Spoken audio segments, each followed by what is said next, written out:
All right, let's get started.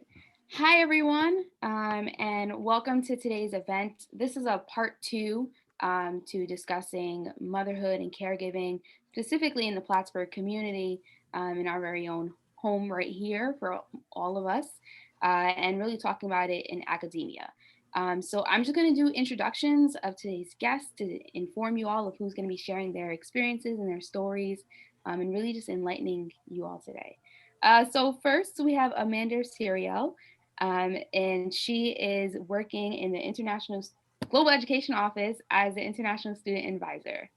We also have joining us Dr. Kirsten Isgro, who is in the Communication Studies Department. Bridget Heine, I said that right, right? Did I say that right? Okay, sorry. In the Communication Studies Department as well here at SUNY Plattsburgh. Dr. Connie Oxford, the chair of the Gender Women Studies Department. Dr. Maureen Esquire, who is the professor and department chair for teacher education at SUNY Plattsburgh. And Dr. Mirsa, who is the assistant professor in the Gender and Women Studies Department as well. So thank you to all of the guests joining us today to share your experiences. We're so happy to have you here. To give a little bit context as to why we're having this event. So a few weeks ago, at the start of International Women's Month, we got an email and we were having a conversation about, how difficult and challenging it can be and how can we honor our working mothers and caregivers on campus. And so we decided, one, we're going to do just an introduction. And that was the beginning of the month. We held a TED Talk where we watched a video and then we discussed the video with students. And now we bring part two, right? Because we had the macro level of everyone in the world and their thoughts. And now we're bringing it home to our SUNY Plattsburgh community to share a little bit about experiences so that once you leave here, in whatever career path you're going to take, you're able to know how you can advocate for mothers and caregivers, even if you are not planning on being one yourself in your future. So we really want to make sure we're highlighting all of the great, amazing work that people are doing in academia and out, and how compounding that can be in everyone's unique experience as well.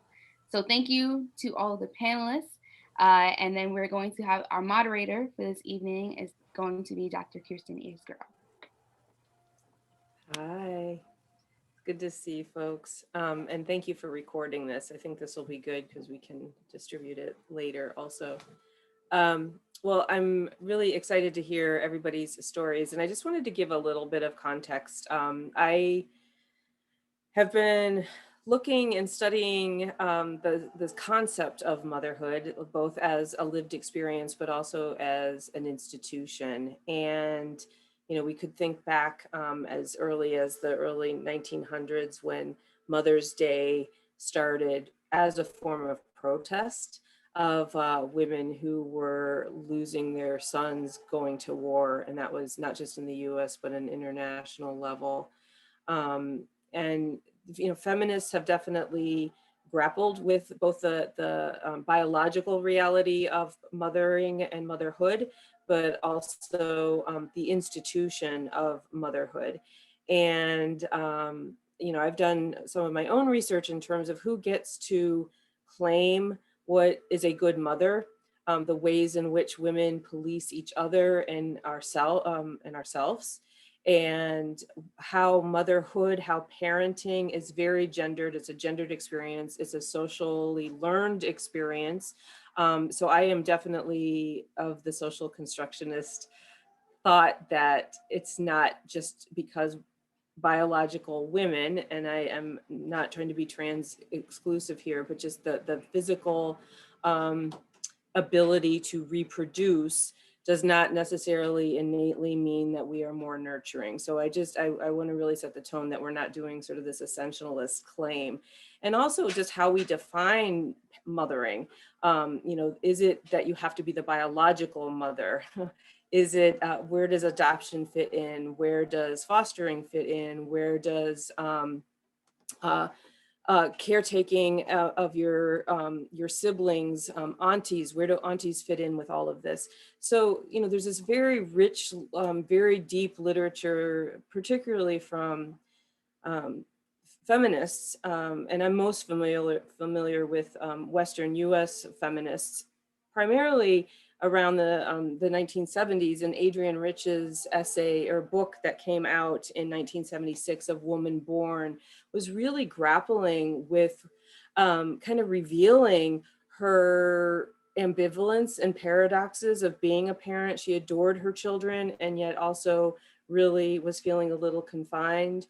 Betty Friedan also, that was sort of a seminal piece. That's probably not the right word to use, sorry, but it was a very, these moments where women were actually, white women in particular, were articulating, feeling somewhat ambivalent about these prescribed roles of being a mother.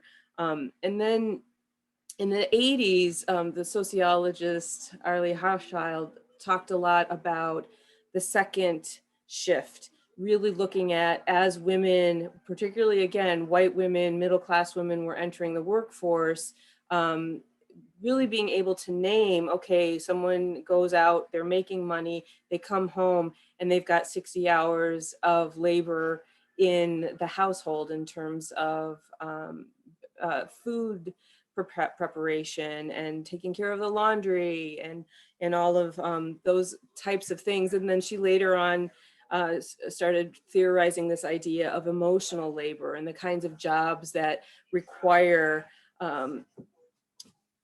not just women, but if you're in a particular job, whether it's being an airline stewardess or a waitress or a mother, there's a certain type of emotional labor.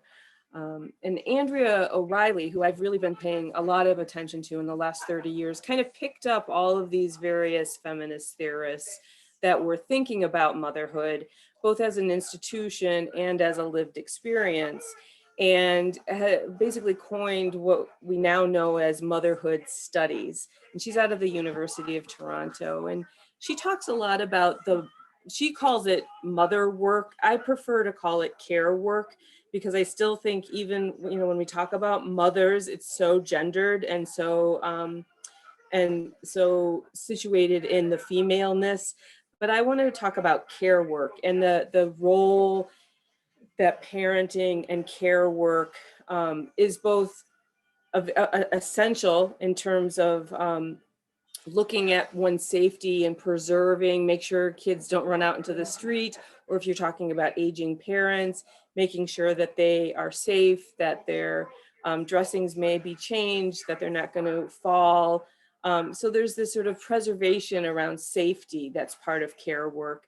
The second part of care work is nurturing and supporting.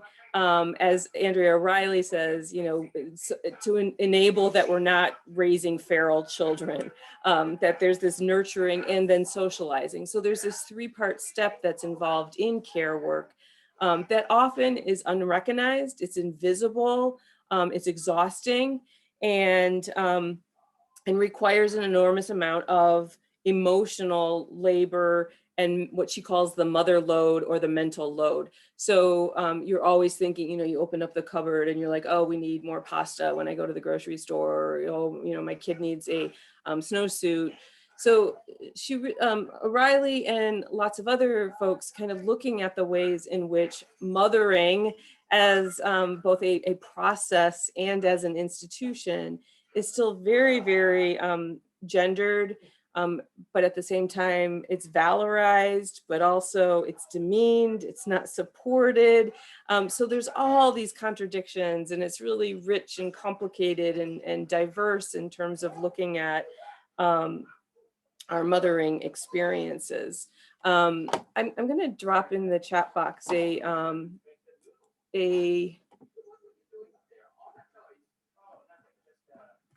we go. This is a recent podcast with Andrea O'Reilly. She just worked on a project that's like 10 different continents and kind of looking at how the pandemic in particular has taken a toll on mothers. And it definitely resonates, I think, with a lot of people that are caretaking. We can look at within just in the last year, a huge amount of women have left the workforce, particularly, in terms of homeschooling, taking care of the children. 865,000 women have left the workforce with COVID. And, when we've got these orders to stay home, well, who's home? And again, the sort of mental load, and this is particularly directed towards couples that are in different sex relationships, traditional heterosexual relationships. She does not necessarily speak, she actually doesn't speak at all to same sex or single parent families, but definitely this COVID has been another moment to really look at how we've got this real gendered labor, division of labor.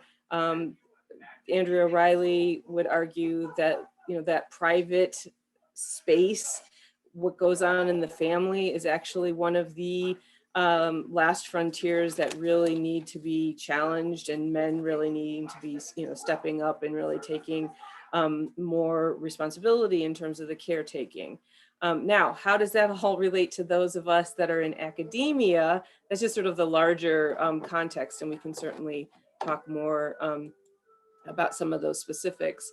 So about 5 years ago at this point, I was actually invited to be the co-editor of an anthology, Mothers in Academia, and with my colleague Mari Castaneda out of the University of Massachusetts. And we gathered together a number of stories of mothers in academia and how they were navigating that. And everyone from staff members to students to full-time faculty, and getting a sense of what their experiences were like. And basically what we found is that despite these emerging changes in the US colleges and universities, mothers continue to struggle for a voice in the academic landscape. And part of that is because colleges, universities, they definitely privilege students and scholars who are able to commit a long amount of time, hours in terms of studying. There's this, for those in a more tenure track faculty positions, there's this real push to publish and do research. And if you've got children, particularly young children at home, that's really hard to do. And in order for women who are parents to have agency and viable career choices in academia, there really needs to be these broad and specific organizational changes that must occur, that emphasize people's personal and emotional needs. So we're just one of many, many scholars and folks like Nancy Frazier kind of looking at a culture of care. What does that look like institutionally and also personally? And so I would love for our panelists to share a little bit about their own journeys, and I'll start with my, did I just flip out? Am I back? You're good. Okay.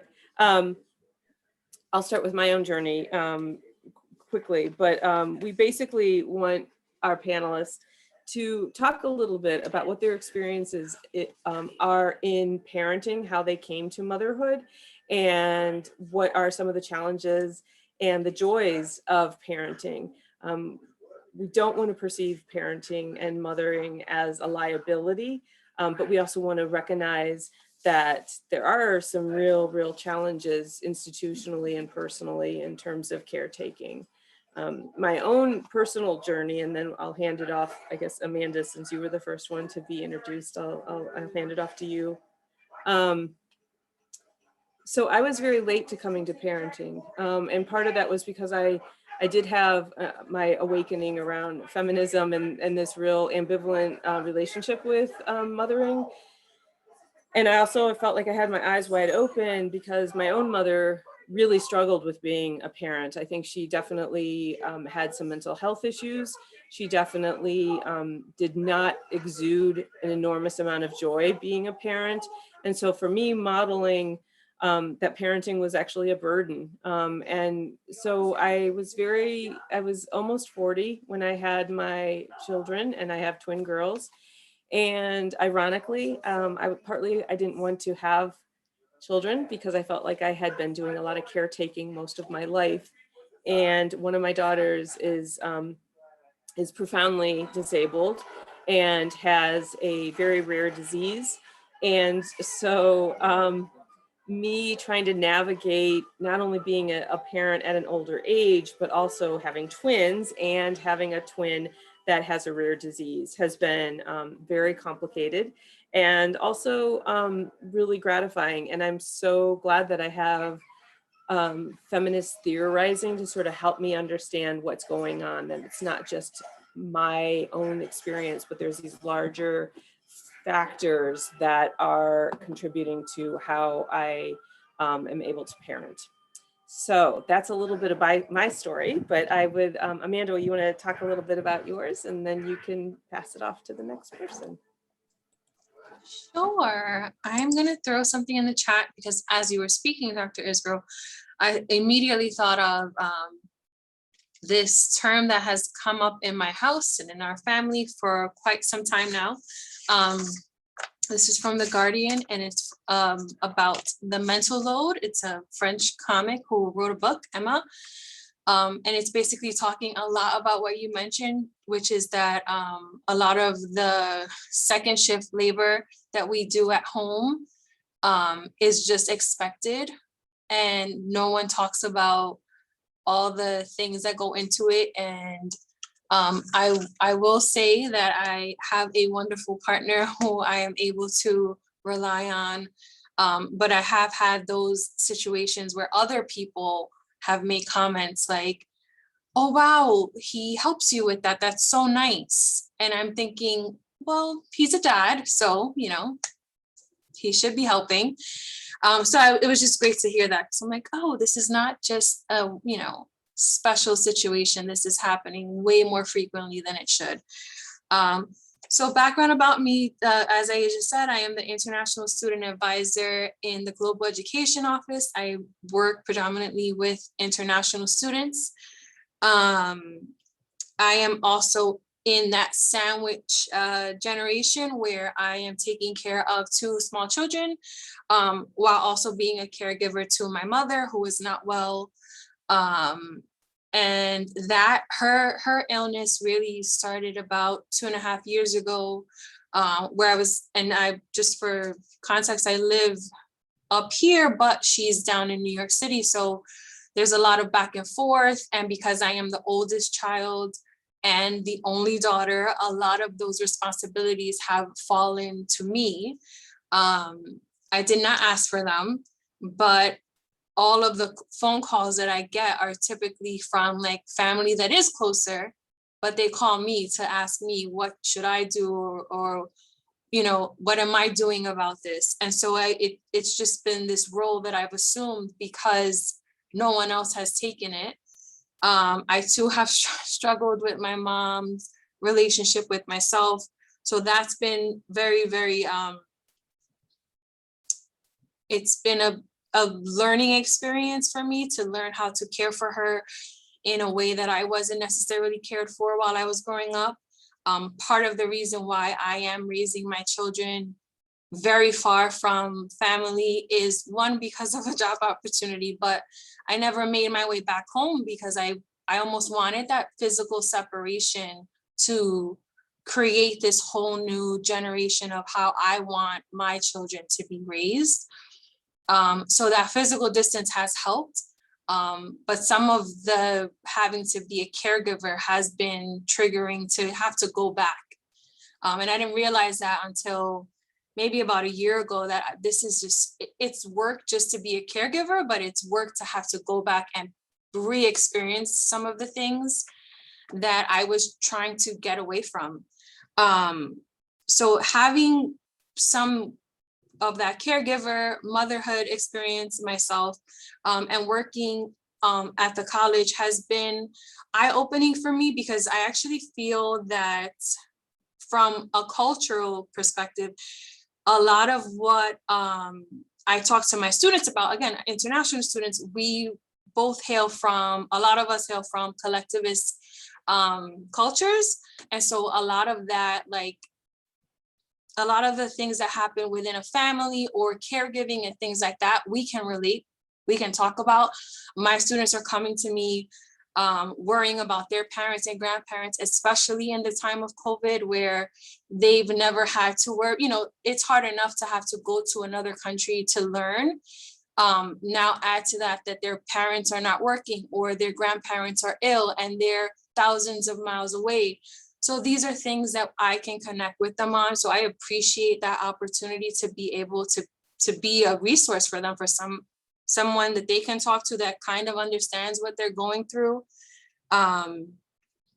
That's been my experience so far. As far as the challenge, I'm right with you. When COVID hit, you know, it was just, there was this expectation that I would be home with my kids. My husband was an essential worker. He worked the entire time. Great partner, love him. But there were times where it was just like that expectation that I'm going to be the one that's going to be on all the time is just exhausting. And there were many conversations throughout this, and even now we have those conversations. And I recognize the privilege in having a partner that I'm able to talk to, that I can, you know, say I need a little more help in this area, or just to say thank you for helping in certain, you know, helping do certain things. So that working on campus, or even like, I mean, I think most of you are either tenured or on that track. I'm new in my position, so I don't always feel like I'm in a position to say like I need to take time off or I need to be home. So that's been a bit of a challenge for me as well. Thankfully, I do have a supervisor who has worked with me, but even like the anxiety that comes with having to ask, like, my kids are remote again, you know, I'm gonna have to be remote more days this week than I was before. You know, I never imagined I would be so nervous about something that's out of my control. And as far as a joyful aspect, are we answering all of the questions or am I getting ahead of myself? Okay, a joyful aspect is that having had the experience that I've had growing up and being able, like, knowing and understanding that I can completely change the trajectory of like where my kids will be versus where I was. Learning to say sorry to them when I've had a bad day, learning to accept that I am not going to always know what to do.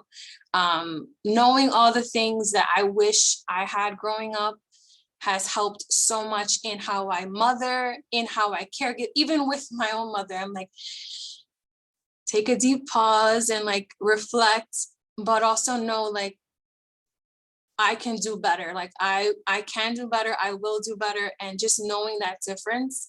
And then being in the space that I am professionally, where I'm able to work with, I always said I want to work with a diverse population of students, and help and advocate in any ways that I can. So being able to do what I love so that it doesn't feel like work helps take the load off from taking that back home when I am going for my second shift. And I appreciate it, I appreciate it that much more. I recognize the challenges, but I always keep in mind, and I'm very hopeful of like, they are the things that keep me going, if that makes sense. And who should I kick it off to? Who's up? Maureen, are you ready to go? Or do you need a moment? Sure, I can jump in. Is that okay? There's a letter O, very good. So I had to write notes because I knew I'd be multitasking tonight. So bear with me if I'm not looking right at the screen. There is an O, good job. So you made it. Oh, good job. So my journey is similar in some ways. I've always been a nurturer. I'm the firstborn. There's your O. Good manners. Good manners. I've always been the person who wanted to care for others. I'm the firstborn of 3. I used to live, before I moved up here, close to a very large extended family. And I'm Irish Catholic, so I have that initiative, to stay bonded to the family and to always pitch in and to help with things. But I wasn't sure if I could be a mom because I didn't know if I could really devote myself to two worlds. I was also very much interested in school as a kid. Always saw myself going on to get a doctorate. I knew from a young age I wanted to do that. I wasn't quite sure in what area, but did that eventually. And actually my career progressed pretty quickly, moving from becoming a teacher to being a lecturer at Binghamton University, and then coming up here for a tenure track position at Plattsburgh, and not only getting tenure, it's not working. Do you want some help? But then also becoming a chair, which has been interesting to try to manage everything. Do you want? Okay. Do you want something else? Which has been interesting to manage all of that. And actually, one of the things that I did was intentionally not become a mother until later, because the advice I was given from men and women was, if you want to be successful in the academy, don't have children when you're trying to get tenure, because that will throw you off. People will look at that negatively. It will slow your progress down. You won't be able to be as focused as you need to. And I did listen to that to a degree. But again, it was also my idea of, can I balance everything? Can I be a good professor and a good mother? And I wasn't sure if I would have to sacrifice one for the other. So I was nearly 40 when I had my first foster child actually come into my life. So I decided, for a lot of reasons, because I'm a bit of a worrywart, that I thought I had to have everything lined up in a row. I had to have the job, I had to have tenure, I had to be married, I had to have a house before I could have a child. And that's not how this has worked. So I did have tenure, but I ended up leaving a relationship that was not going in a good direction, and realizing that having a child was something that I really did want. So also being later in my 30s, I realized that biologically, I may have some challenges. So I decided to look into foster care. And I had one little girl come at 7 months old, and she was with me for 5 months before she reunified with her family. Such a positive story there. And after that experience, I realized, yeah, this is what I want to keep doing. And it was just a few months after that Jerry came to me. And Jerry came at 8 weeks old, and he has been with me ever since then. And I was able to officially adopt him last year. So this is my family. I am what research is not calling a single parent, but actually a solo parent or a lone parent, because I don't have a partner. And I knew that going into this, that I wouldn't have a partner. So balancing everything is definitely draining. It's challenging at times. You can see that the panel was gracious enough to invite Jerry to this tonight so that I could participate. Otherwise, I wouldn't have been able to do this. And I will make a quick comment about COVID before I talk about some of the challenges and the highlights. So COVID, for me, as a solo parent with a toddler who was 18 months old at the time when we went into shutdown. Oh, by the way, my family lives 5 hours away, so I don't have that support system here either. I cried. The first couple of days, I thought, okay, I can do this, because not only was I trying to teach, does it smell a little funny, and take care of an 18-month-old. He was not adopted yet, so there was still a lot of court hearings and proceedings and meetings with caseworkers and all of that, which took a lot of time. But then when daycare was closed for a couple of months, I thought, how do I do this? How do I keep maintaining everything? And then with being a chair, that extra layer of, not only was I teaching, but I was trying to make sure everybody else is okay, and adjusting the schedule a million times, and reaching out to students and trying to offer social and emotional help and all of that. So it was a lot, and I was very grateful. Thank you. When our daycare opened up again, so that I could have Jerry in a place where I knew he was safe and I knew he was interacting well with others, and then I could feel like I was a little more focused on work, actually a lot more focused on work, and I was able to compartmentalize like that. Did a little bit come off? So because I'm chair, I think also that adds a different layer. So thinking about being a mother leader in the academy, I feel like I'm on 24/7, and that might be just part of my personality. But I do feel like there's a lot of responsibility there, which then eats into other time. It's all about balancing, and I don't feel like I've reached the perfect balance yet, but I do feel in some ways that scholarship has suffered when I'm trying to balance teaching and being a chair and scholarship and service, and that goes along with the research too. During COVID especially, women's publications have decreased significantly, and we also remain the people who are the go-to people for service. So you'll see a lot of committees on campus, usually women are participating. If not chairing those, they're definitely members of those in high numbers. So I've talked a little bit about my experience, and I just want to, say a couple of the challenges. So for me, reliable and affordable daycare is an issue. And I know this is not just an issue for me. I feel like I need to say that he is an amazing daycare, and I love where he is and he gets great care. So that's not what I'm commenting about. When Jerry first came into my care, I had to call 35 daycares in order to find a placement for him. So it's just such a challenge that many of us, whether we're in the academy or in any other profession, have a really hard time finding good daycare that's affordable. And another challenge I've experienced is the village. You know, we hear that phrase a lot, and who are my people? What's my support system? Family, yes, emotionally from a distance, sure, they can do that. But you want that back? But this week when I had to be at an open house in the evening, you know, who did I call? And I called on a colleague who didn't have to be there to come over to be with Jerry so that I could do that. I know, I'm sorry. Are you ready to get down and play? No. Okay. I'm almost done. Almost done. Thank you. So definitely figuring out who that village is. And then I would say some of my personal. Okay. Do you want me to get Thomas? Some of my personal assumptions are a challenge too about how in our culture, you know, our individualistic culture, shouldn't I be able to do all of this? Should I have to reach out to other people? Why should I feel tired? And then also thinking about, everybody tells me, oh, self-care, you got to do self-care. When do I get the chance to do self-care? So the highlights are actually, ready, you want to get Thomas?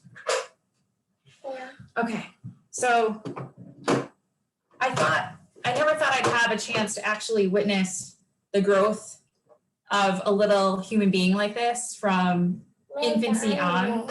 And that is just amazing to see. I had such joy in that when I was an aunt, and I have 6 amazing nieces and nephews, but this is a completely different level.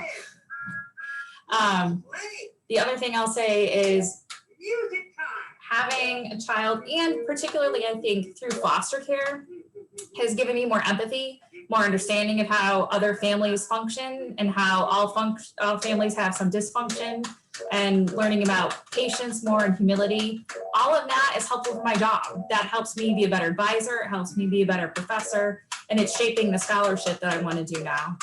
And then laughter. One of the joys I definitely have is a lot of laughter with Jerry. He can definitely crack me up. So, and I need that in life because I was way too focused on my career and on my job, which was probably not very healthy. So he brings a lot of good balance. So.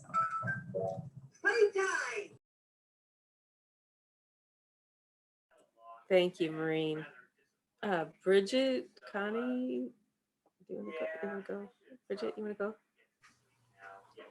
Sure, I'll go. I'm ready. I'm ready. I don't know. This is, you know, at trying to nail down, I think one experience was probably what took me so long in even thinking of what to say, but I did finally decide to just start at the beginning. But I'm Bridget Hine. I teach with Dr. Isgro over in communication studies. I've been part of this community for 6 years now. Love the Adirondacks. I'm an Adirondack native, so very happy to still be in this area. So my experience as a mother in higher ed started the first semester of graduate school when I accidentally became pregnant. It was a big surprise moment for me. And although it wasn't my intention for that to, you know, happen at that particular moment in time in my life, I also knew that it was happening. I was going to try to keep that unborn child. You know, I always wanted to be a mom. Me and my partner had we had the discussion, thankfully. So that wasn't so scary to be like, hey, guess what happened? But we wanted to be young parents. And although I had been hoping to finish school, because that was, again, kind of what's prescribed to me, you know, you have to focus on your career first, like Maureen was saying, then babies come second. Otherwise, good luck, right? Good luck in your field if you try to do it as a mom. But as we all know, like sometimes just life doesn't quite work out the way we plan. So there I was, 22, pregnant, you know, trying to obtain my degree, aspiring to be, you know, a creator in my field, you know, terrified of the responsibility of you know, bringing a human into the world, and also really wondered by that, you know, the fact that I was creating life, like that still to me is, you know, amazing and incredible. And the journey that was, you know, life-changing for me. And it sounds like the start of a very happy story, and my life is, and I'm so grateful for, you know, every part of being a mother and a parent and, you know, this life I have, but the journey has not been without its setbacks for sure.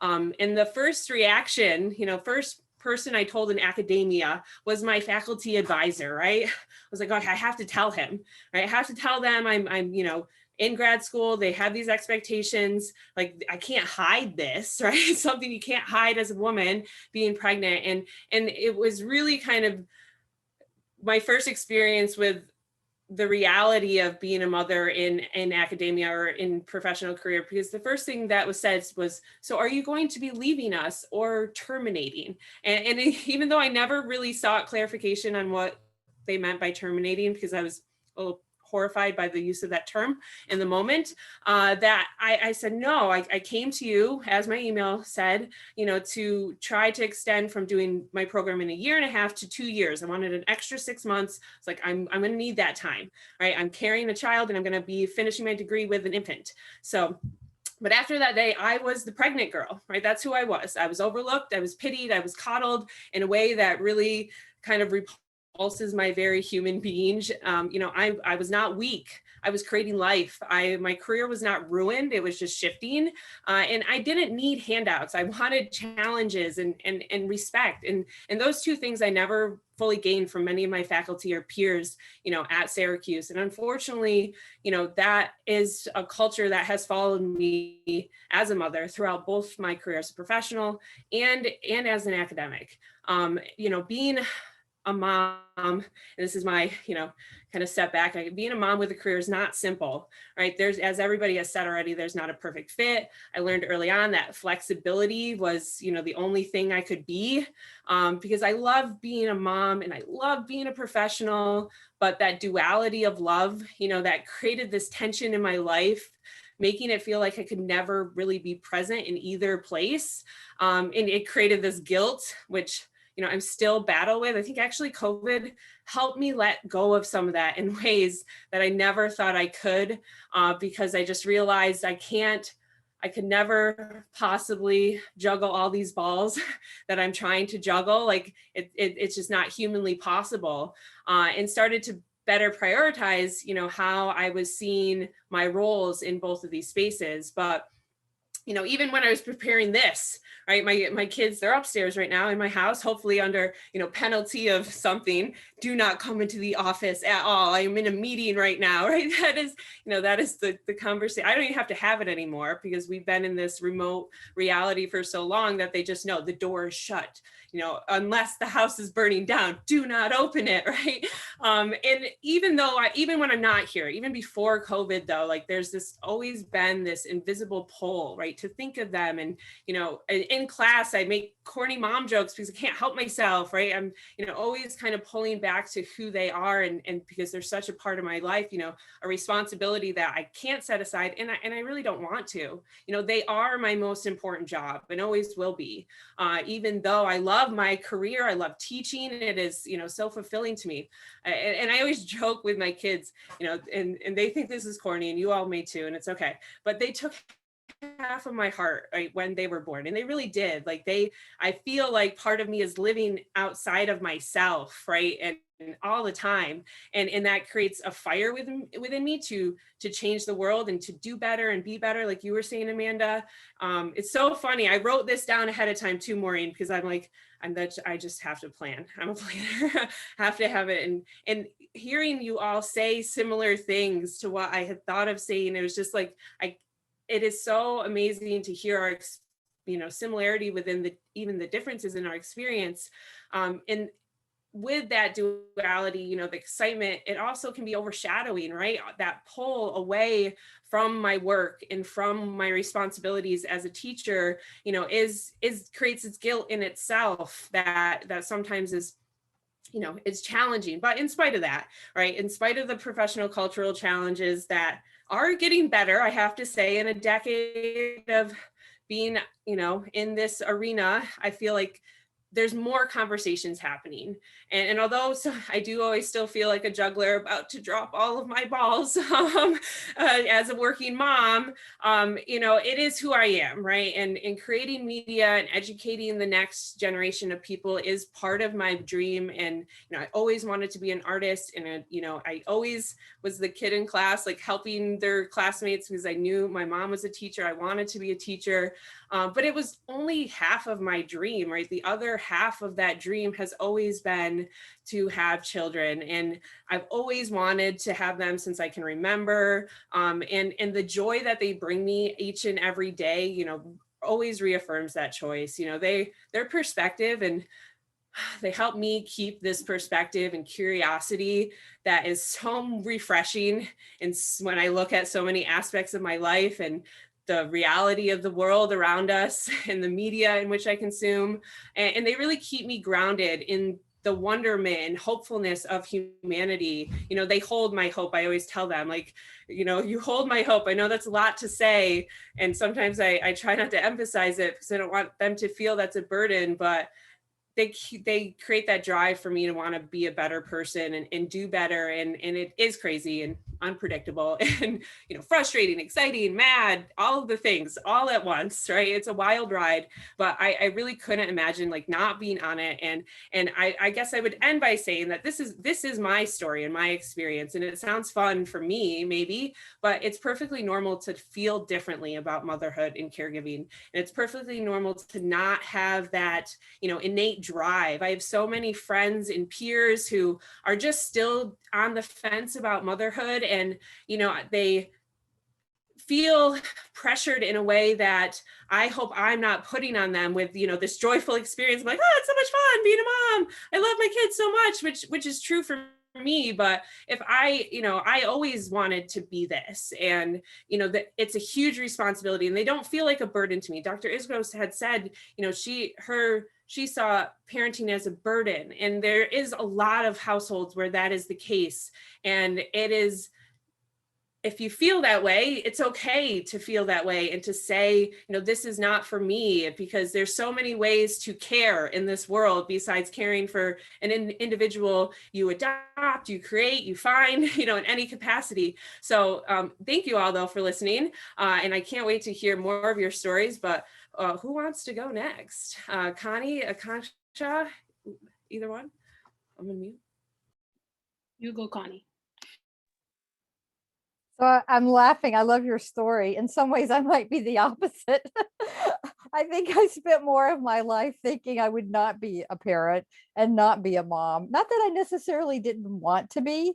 I just didn't want to be, if that makes sense. And I came out as queer as a very young person. So there were no accidental pregnancies going on. And I don't know. It was just not something that was like something that I thought would be part of my life. I was in relationships with women who really wanted it. And I was in relationships with women who really didn't. And there was a lot of back and forth for a long time. And then in my mid to kind of late 30s, I was involved with the person who's my partner now. And we've been together for 15 years. And she really wanted to have a baby, not just like be a parent, but have a baby, which meant a whole medical route around fertility treatments and doctor's appointments. And fortunately, it hadn't been too long that I started working at SUNY Plattsburgh when this started. And New York is one of the few states that actually mandates that fertility treatments is part of the insurance for New York State employees. Otherwise, we wouldn't have been able to do it the way we did do it, although there was still a lot of cost. In fact, we were highly, the debt, like when people talk about student loan debt, that's like what our fertility bill was like. It was like unbelievable what the added medical costs that wasn't covered by insurance, which means there's all kinds of, like if we had been paying completely out of pocket, only rich people can do this. So we spent years at a fertility clinic. She started going first. Then we were both doing it at the same time, which I would not recommend both people in the relationship being on fertility hormones at the same time. It's not really good for the partnership at all. But somehow we survived it, and we got a kid out of it, which was kind of amazing. It was mostly a lot of treatments with no result, which is disappointing and frustrating. And then it was also a lot of miscarriages, which is something a lot of people don't talk about. I actually grew up in a family where women talked about having miscarriages, so it wasn't a secret. I knew that was a thing that could happen, but I don't know what's happened now. It seems like younger generations don't talk about it. There seems a lot of shame associated with it.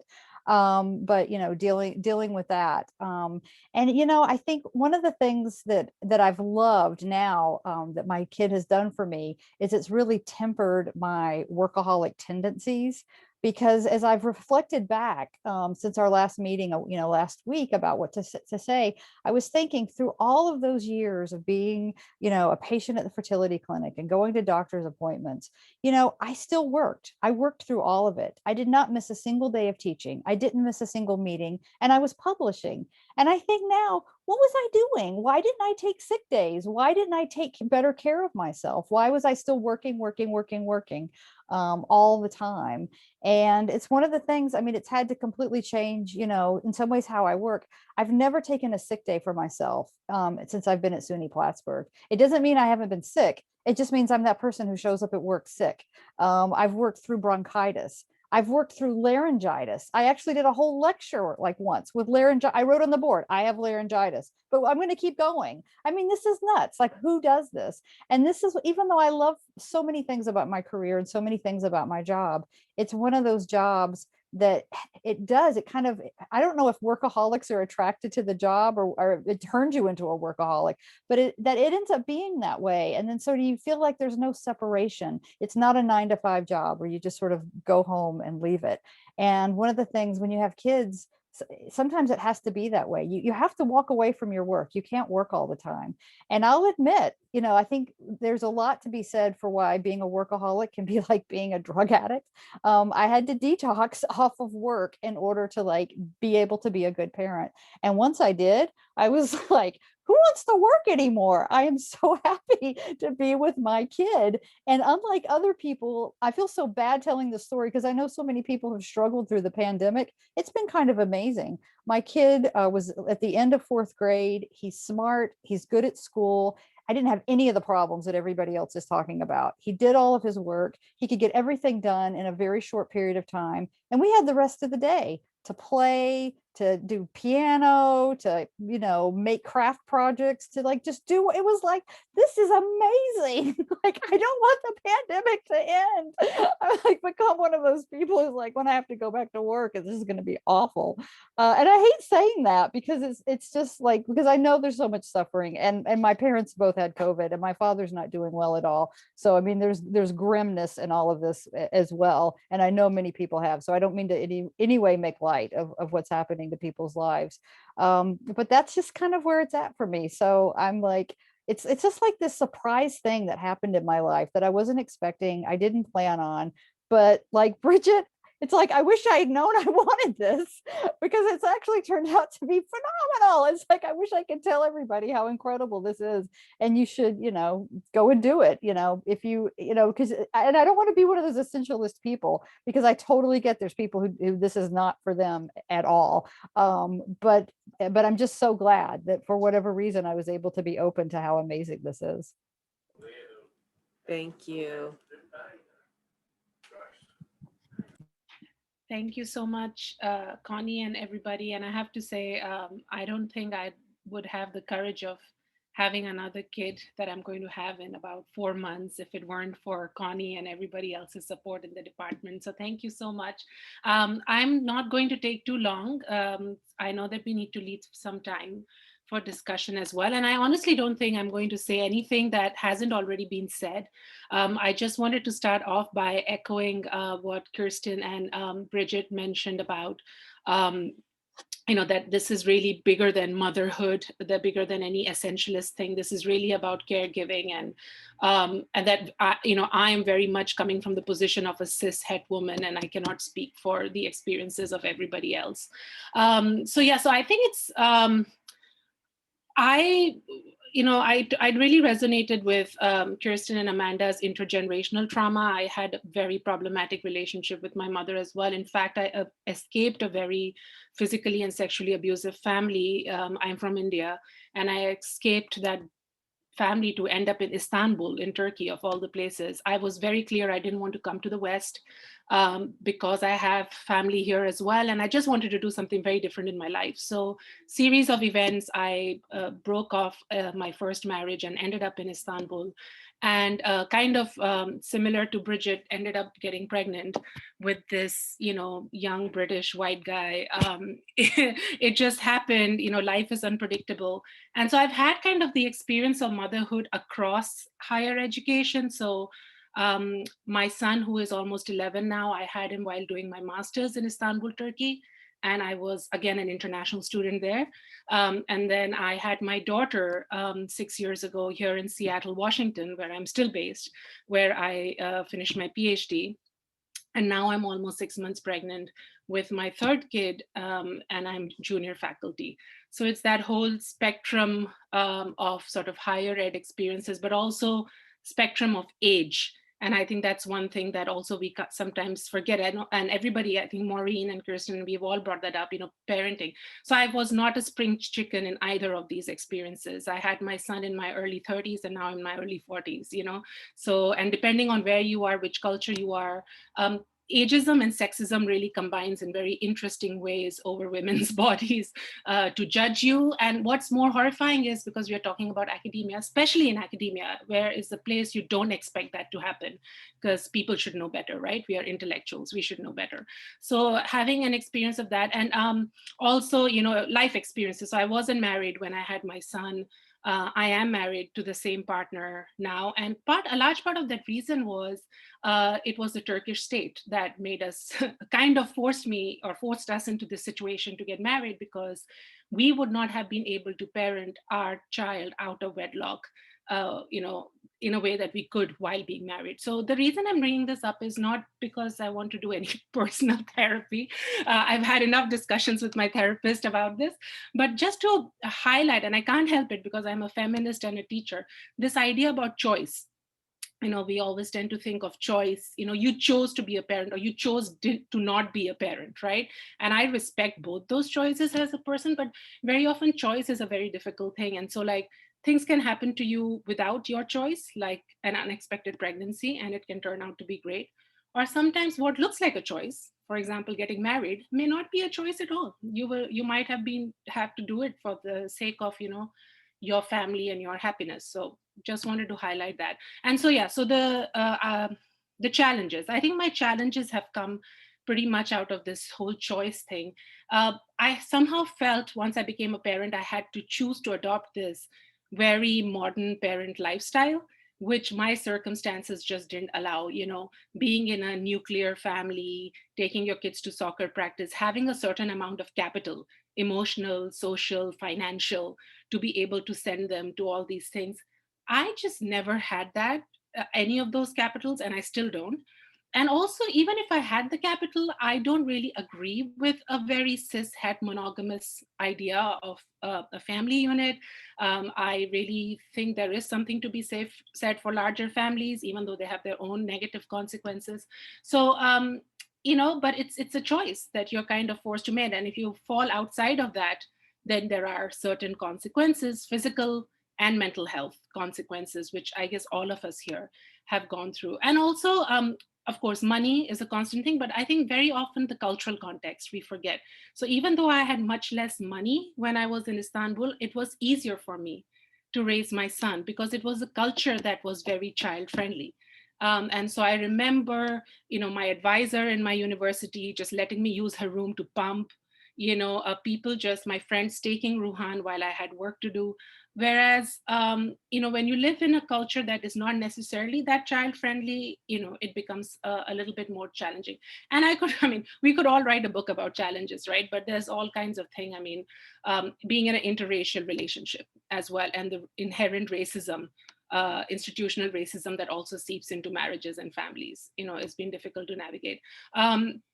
And I think one thing that Bridget mentioned in our last meeting is that all these challenges ebb and flow, right? And so I think for all of us, we find it very hard to talk about these challenges on a day-to-day basis because they are not the same on a day-to-day basis. And it's very hard to articulate them. And I think I feel more privileged now to be able to talk about them. But then when I was writing and thinking about this, I also thought, who has the privilege to not talk about them as well? And I feel that's where in academia, at least, in some ways, we are in challenging situations that we are being forced to talk about it. But then maybe it's also a privilege, but it's also a challenge. But then many people do also have the privilege to not talk about it, right? So just wanted to throw that out there. Joys, I think I just resonate with everybody here. Definitely for me, time management and patience are two things that I've learned, which are great transferable skills when you are a teacher, and juggling multiple things, community, feminist activism, research, teaching, all that stuff. But I think at a personal level, and I promise this is my last thing and I'll end, it's been like I've always found having children as a source of infinite joy. Everything in my life that I've done has been very finite, I feel. That no matter how great I am in my academic achievements or whatever, I feel that it's for me always felt very finite. Oh, you published this paper, great. But I feel like having children has been one of those things that has constantly been giving, in so many multiple ways, whether it's the everyday of something that your child says that's funny, or you see them grow, it's just been wonderful, especially for people like some of us who've been traumatized by not so perfect childhoods. I think that's been a wonderful thing to see. Even though I have my own doubts about the way the world is going right now, there are still a lot of things to be joyful and grateful for. So yeah, I'll stop at that. And thank you everybody for sharing your stories in this space. Thank you so much. Zyaijah, I would love for you to share your story of caregiving, caretaking, and your interest in this topic. Yeah, so my story is somewhat different. So as I mentioned to the whole group before, is I'm not a mother. So sometimes there's that. It's not shame, because I'm not shamed at all. I am the type of person that likes to drop off and return. I love you. Great. We can do great for 3 hours. Beyond that, it's a return policy. I need to make sure you're coming back to pick up your kid, or I can drop the kid off. Either way, and I really love that about myself, because I am naturally very nurturing. And I think it's the way I grew up. So I grew up in all like a matriarch, like everyone of the head of households were always women. I grew up around, I had the honor of growing up not only with my great grandmother, but also my grandmother, who's still alive right now. And so my grandmother raised me, and my grandfather, who it's interesting because they're not married, but I would have never thought they weren't married because they've always been together for my whole life. I still am very incredibly close for my mother, but she didn't have custody of me, myself, and my sister growing up, but she was always around. So again, even then, I couldn't tell the difference until I learned a little bit later, a little bit more of the family history, and I was like, this makes sense. So I did have a really privileged lifestyle growing up, but now, similar to Amanda, I am in that very funny area that's sandwiched, right? So my grandparents are both, well, my grandmother's soon to be 71. And my grandfather is just turned 71 this year, although he will tell you that he's 21 still. So don't let him fool you. He loves Nicki Minaj and everything rap and hip hop, and it's very current. So if you don't know it, he'll find it on Instagram, Twitter, Facebook, and keep you posted. But it's been fascinating because not only watching out for them, but my grandmother is so also graciously pretty much the primary secondary, but really primary caretaker of my two younger cousins. One is 10 and one's 11. So, but as you can imagine, 71-year-olds and 10-year-olds and 11-year-olds don't really relate and don't really understand the same things. And I mean, even for myself, I'm still under 25 and I don't always relate to a 10-year-old and 11-year-old. They stress me out, which again, return policy. But, with them, it's not always like that. So I'm getting that whole motherhood perspective of, being around the house with them. Especially it's interesting now, is similar to Maureen. I am five hours from home up here, and my cousins will call me and be like, hey, so I need help with this, right? And similar to Amanda, and I'm like, well, I can't drive down 5 hours. And that guilt of, well, I really want to go home. And thankfully, I think COVID also showed me that like a lot of my job can be done remotely. So this force of being on campus not 24/7, but all the time, in order to do my job sometimes frustrates me, because it's also like I could be helping my grandparents so much if I didn't feel guilty having to be up here, right? If I didn't feel like, oh, I'm going to short the students on talking to them about consent and things like that. So it's always a battle of, do you stay and help college students, or do you stay and help our younger future generation at the same time? So I think I felt that more trying to come back in February, which I couldn't. I couldn't. I had really bad anxiety trying to come back because my cousins had just moved into a new home. So they were still getting settled in. Their classes were remote, and they're great remote, but they also think they're slick. So like you'll have times where my cousin's on his headphones and I'm like, that's rap music playing. You're not listening to rap music in class. And like, oh yes, I am. And I'm like, go to the school, go to, the Schoolology, pull it up, let me see. And of course it's not, right? But my grandparents are in the room, so they're not paying attention. They're not going to be walking back and forth and doing that. So trying to help them navigate, well, you kind of got to be on top of them.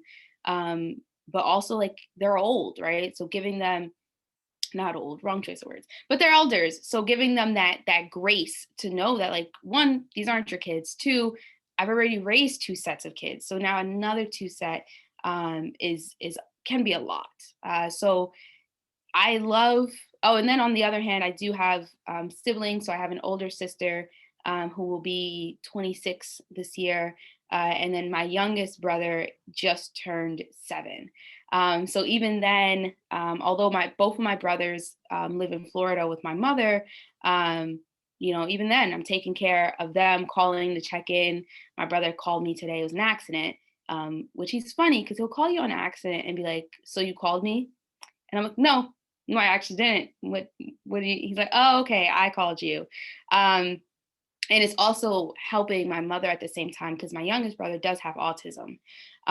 So navigating that and living in Florida and living in Rockland and living in Plattsburgh and just trying to juggle everything has really been fascinating for my life and difficult. And I'm so gracious to my supervisor who's like, do what you have to do for yourself. But I think it's that same thing Maureen said. It's like everyone can tell you self-care, but it's like, well, how do I do that? I don't know how. I've never been taught. It's just been said. It's just been, just do it. So I've been navigating that, but also now, nearing my 30s, everyone's having children, especially right now in quarantine. Everyone's having kids and asking the questions about kids. And even now I'm like, well, I can't even handle going away and coming back to help my cousins. So to have a little one that I would be with and responsible for 24/7 is beyond like my current capacity. So right now I don't have any intentions, but again, choice, you sometimes you don't have a choice. So I'm just crossing my fingers that we keep staying on my path of my goal, because I would really like to be the rich Black auntie that just returns all of her kids. I'm totally here for that for my life. You're here. That's great. Thank you so much. So I just want to make a couple of comments just in terms, thank you so much for everybody sharing their stories. And then Sarah and Gracie and Erica, I don't know if you have any questions in particular for the panel. I think this illuminates just the complexity of parenting and care work. Thank you for capturing both the joys and the challenges. One of the questions I'd love for us to wrap up with, and I know we've got a time certainly for discussion, but what would the culture of care look like? Not just about self-care, but when we think about academia, there's definitely some flexibility, and I think a number of us have sort of pointed to that. I'm not sure I could be a parent and have the career that I do if I wasn't in academia. That being said, I think Maureen and Connie, in particular, you sort of touched on, some of the pressures of academia and that sort of impulse that you need to be working all the time. So there's that piece. But then we also think about like the policies, the U.S. just across the board is really, really horrible around family leave for both elderly, adoption, and birth. And we also don't have places for students or staff if you wanted to breastfeed on campus. We don't have anything set up like that. So there's lots of things that institutionally as well as departmentally could be more family friendly, could be more conducive to creating a culture of care. So I want to talk about that, but first I just wanted to open up and see if Sarah or Gracie or Erica, if you have any questions or comments or things that struck you. I just had a comment. I first want to say thank you so much for sharing your stories. It was really amazing hearing all of your different experiences and your perspectives. And I did have another comment. It was on the tip of my tongue, but now I kind of forgot. But I just want to say thank you. And I'll try to remember my other comment / question for next time.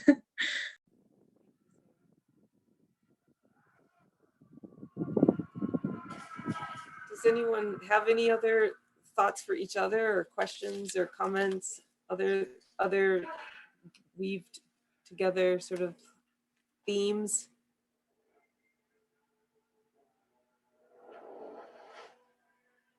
Are you actually raising your hand, or was that an accident? I did actually raise my hand. Okay, go ahead. I can easily lower my hand as well. That's totally fine. I am not very good at these things, so thanks for asking this question, Zyaijah. I raised my hand to just responding to what Sarah said. Thank you for listening, and I think thank you, Kirsten and Zyaijah and everybody. I just wanted to extend the thanks to everybody for creating the space for us to come together and talk. So just reciprocating that. So just to, do people have thoughts if we want to be specific around Plattsburgh or just in general? Yeah, Bridget, I'd love to hear what in terms of a culture of care. Yeah, I think I love that question. I feel like it needs to start with just really an acknowledgement of the benefit of supporting parents, mothers, caregivers, and what that means for our society. I think we need to start there, right? And just talking about, when we're supporting parenthood and caregiving, what does that mean for our youth? And what, when we're changing, possibilities for our youth? What does that mean for our society, right? And really seeing that connectivity of supporting parenthood with, the growth of, all of our institutions, right? We want to be better, we have to raise better children. If we want to raise better children, we have to support our caregivers and our parents. And right now we're not doing that. I mean, when you have to work, we're all in positions of privilege. I chose this job. I said, I know I'm going to be, knowing I wanted to be a mom, I'm like, I'm going to be a teacher. This is the only job I can have to be able to get my kids off the bus, to be able to be home with them, to not have to pay an obscene amount of money to be in daycare. Before I got this job, I was, half of my paycheck was going to daycare every week. And I was actually, when I went in for my interview, I was 10 days postpartum, and it was really having my second child was this push, like, I got to get into a teaching position. I can't be a career professional. My boss wanted me on 24/7. Like, I was answering emails, up till 9 o'clock at night, waking up 6 a.m., answering them again, and, could not see, I knew I couldn't be the mom I wanted to be, and that, I would be putting the burden of my caregiving off on, daycare, which there's great daycares, and I'm not discrediting that, but that's not who I wanted to be as a parent and the role I wanted to play, within my children's lives. And I just think, we don't do that in America at all. We don't acknowledge parenthood. We can't talk about parenthood without being, your judging. And I don't want to judge anybody. I just want to talk about it. Like, I would love to be able to talk to people and give my experience without them thinking I'm, pretending I'm being better than them, or I'm judging them, or they're judging me. Like, I just want to, openly have conversations about how we can, support one another and, get through this together and, hold our systems accountable for supporting us. And, I think we're lucky in New York State too. I have friends down south, and what they have to go through in their jobs, and like the lack of support they have, medically, and even beyond that. I mean, like, we have, Family Medical Leave Act and things here in place, that there's certain areas that don't have those, kind of privileges. And, I think until we really acknowledge as a society how important this is, then I'm not sure how we could even start by building that culture. Maureen, did you want to say something? Oh, wait, Sarah's hand was up first. Oh, Sarah, go ahead, go. Thank you. I wanted to just kind of go off of what you had just said, Bridget, because what you just said was I think you kind of summed up what almost all of you were saying. What I've been hearing is, I think a theme that I noticed is that even though you were able to experience your careers and motherhood in a way that was difficult, but also beautiful in a way, it almost seemed as if it was overly challenging. It seemed as if there were so many barriers and so many challenges that seemed almost unreasonable, if that makes sense. It just seems like there were so many challenges and so many struggles that I wish didn't have to happen for you and for other mothers, because that's so difficult, having that juggle between your career, your family life, and other things in between. I think that it would be so important for mothers to be able to get together, not just mothers, but families to get together and to communicate and find a support group in that way.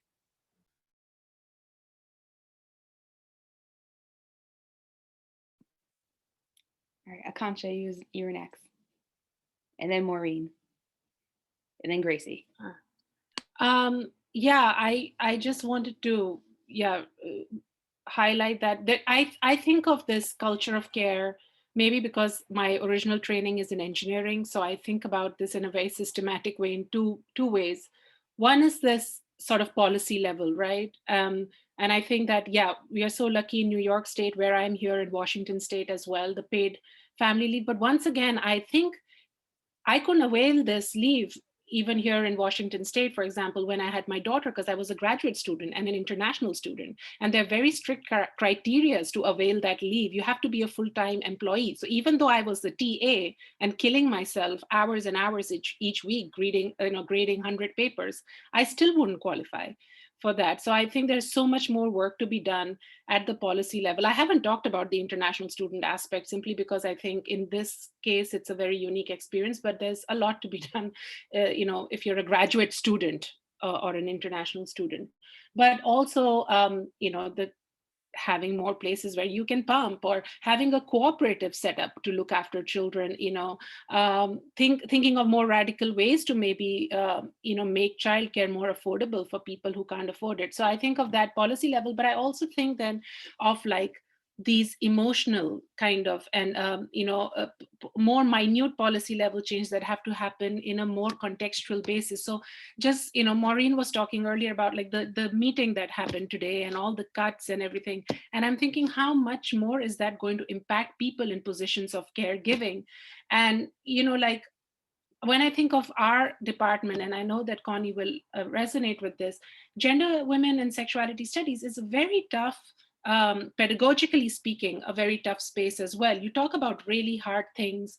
You really become family with your students, and you really take on a lot of trauma, of your students, plus your own trauma. So, for certain fields, and I'm not at all discounting my STEM colleagues here, but, for certain fields like in humanities and social sciences, it's just that much more labor.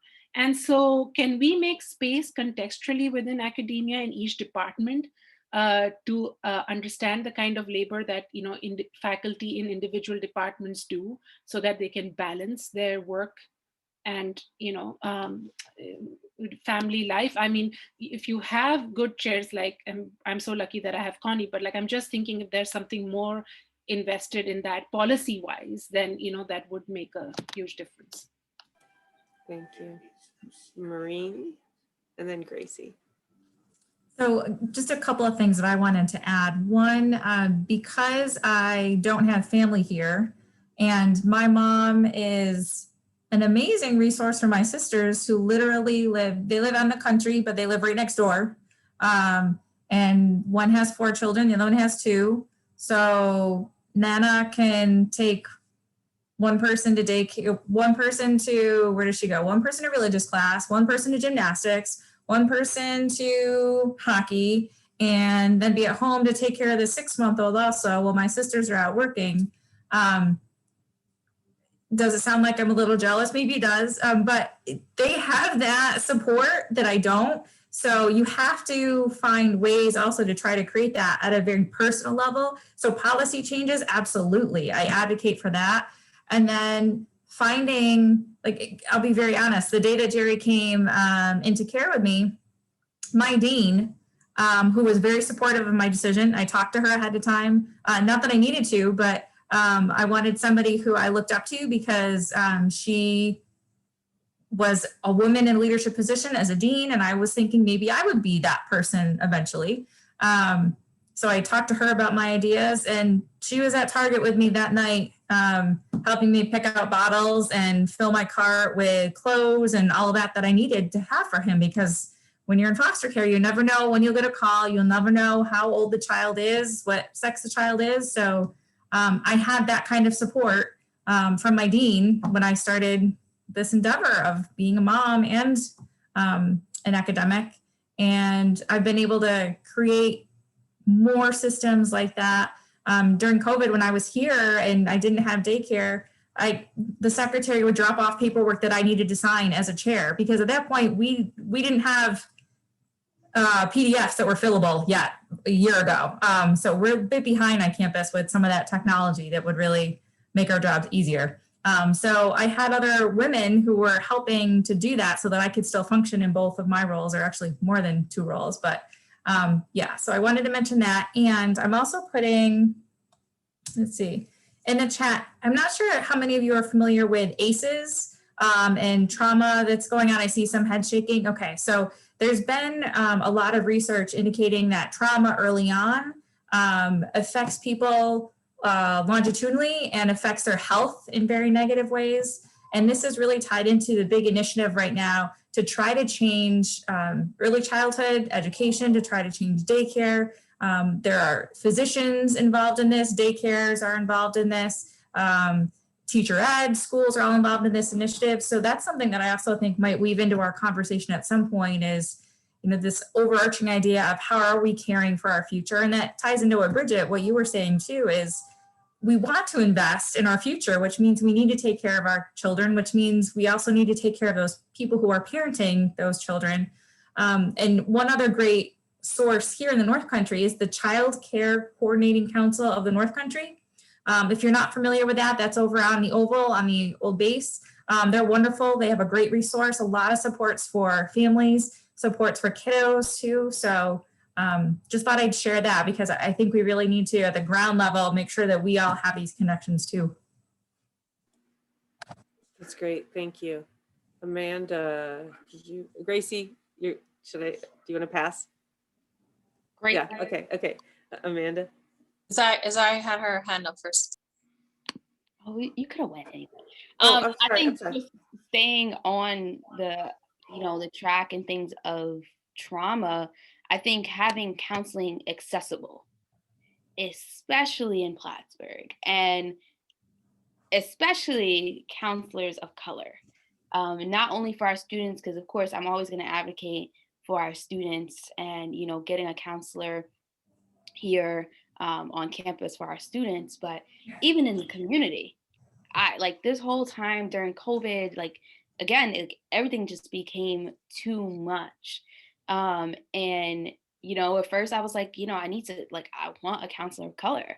And one, I was going through all the resources. I went to EAP, I went and did my own research. I went through the insurance and looked through the insurance, and it was almost impossible. You want my smartphone?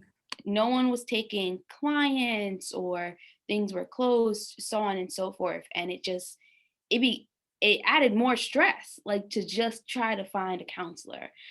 So a part of me, it made me wish and kind of miss my college days. Cause I was like, health center right there, counseling center right there. I don't even have to worry. I know someone's gonna be there. But as an adult, to try to find a counselor is incredibly difficult. And then an affordable counselor too. That's an added layer. And I think sometimes in academia, we assume that, oh, well, you have a job, so you can afford counseling. No, no, some of these sessions are $110 for an hour. It's not accessible at all. And so it just adds another layer that, we really need to start pushing for counseling to be affordable and accessible to any and everyone that needs it. And, another thing, not on the same lines, but I saw the other day, New Zealand, if you all didn't see, but New Zealand actually passed a law for, approved paid leave for people who have a miscarriage. So I think towards Connie's point about, people not talking about miscarriage, I think there's a movement now. There's a movement because that's definitely necessary. I think we also don't talk about postpartum enough. So adding that into the conversation of, really what does that culture look like? Us talking about postpartum and how that makes things challenging, because a lot of times we're just like, oh, the baby's so cute. And the mother's still, or the caregiver is still struggling in themselves and trying to understand they really brought a baby home. Thank you. Amanda. I'm going to say one thing to what Zyaijah just said, and then I'll go to my comment. I feel like I just said this story to someone, but my partner's brother just had their first baby, and they're getting ready to leave the hospital. And I was telling them a story of when I had my first son, and we're getting ready to leave the hospital. I've just been discharged. I have the carrier with me, and Joe's like, I'm gonna go bring the car around the front. And I'm like, okay. So I'm standing there for the first time alone with my child, and I'm looking down at him in the car seat, and he's looking up at me. And for a moment there, I just wanted to turn back and run to the nurses and say, I'm not ready. I don't know what I'm doing. And you can't, this is the first day, no. So we don't do enough, I think, for postpartum. I think I maybe spoke to a few nurses, a lactation specialist, and how to clean your child, how to feed them, very basic, and then okay, just figure it out. And that was such a oh my gosh, this is real. I'm bringing this person home with me. That was such a big moment for me. But I don't remember who said it, but someone was talking about this is such a struggle. And so I just made a note really quickly because for a while, when I became a parent, or even as I got into caregiving, I had that same thought, like, this is such a struggle. Like, why is this so hard? Why is this such a challenging thing for me? Or I started to accept that, oh, this is just a struggle. Like it's always going to be a struggle. But I think with doing research on things and being in therapy and talking to my partner and having, creating this village of people that I can talk to and rely on or just vent to. This is such a struggle, but it doesn't have to be, has become like the second part of that sentence, because for so long I just started to accept, like, this is always going to be a challenge. This is just something I have to live with. But it doesn't have to be, is the part where I'm like, no, I can ask for help, and it's okay to have these resources, and it's okay to say, you can take the kids for the weekend, I'm going to stay home, like it's okay to like let go. And I think that's some of what happened during COVID. I feel like some of the moms mentioned, but just learning to accept and let go has been part of like that motherhood that I'm like, I can do this, because it's a struggle, but it doesn't have to be. Thank you, Amanda. That's a great point. A number of years ago, this book came out. I don't know if you can read it, about the mommy myth. And it's one of the authors is a communication scholar looking at the way in which media perpetuate this idealization of motherhood. And I think this is all before mommy blogs and Instagram and this sort of ideal of what motherhood's actually supposed to look like. And it in fact undermines all women and all of our experiences in caregiving, not just mothers, but women in general, right? Because those that choose to be childless, they're less of a woman. And those that do choose to have children, or those who have children but didn't choose, so it's I think that idealization of motherhood is very, very complicated. We are out of time, and I am so grateful that we had this conversation. I do think, yes, Bridget, we should have an ongoing conversation about this. And I would love to have more students involved. Gracie and Sarah, thank you so much for showing up. And Asia, I hope that we distribute this widely. Yes, for sure. So again, as I mentioned, it'll be on YouTube, but I will share the recording with all of you. So please, feel free to distribute. I'll probably send the link to it from YouTube, only because YouTube will allow us to have captions, which is like really important for me. The only thing I wanted to add again, so thank you so much everyone for sharing your stories and really just coming into the space tonight. But I had to make a little note so I didn't forget my words. So as Women's History Month closes out, I urge you all to choose a challenge. That was the theme for this month.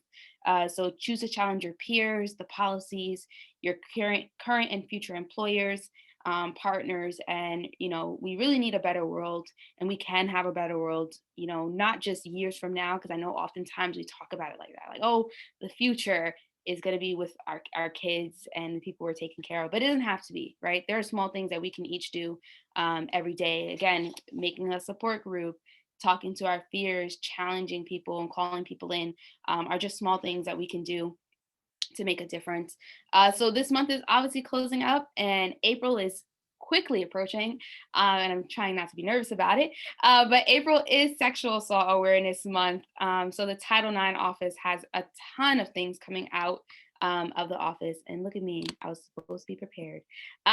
We have a ton of things, and one of the things is I really would hope that all of you contribute to our sexual assault awareness campaign. The theme for this semester is the time is now. The time is now to talk, to act, and to, in the end sexual violence. So I'm just going to add the link to the campaign form into the chat. Again, feel free to share this link widely as well.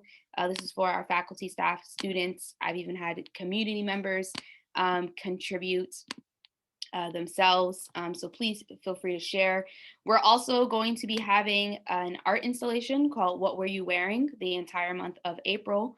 It was started from a poem by Mary Simmerling and then put into place by the University of Arkansas in 2013. So this is the first time I'm bringing it to Plattsburgh.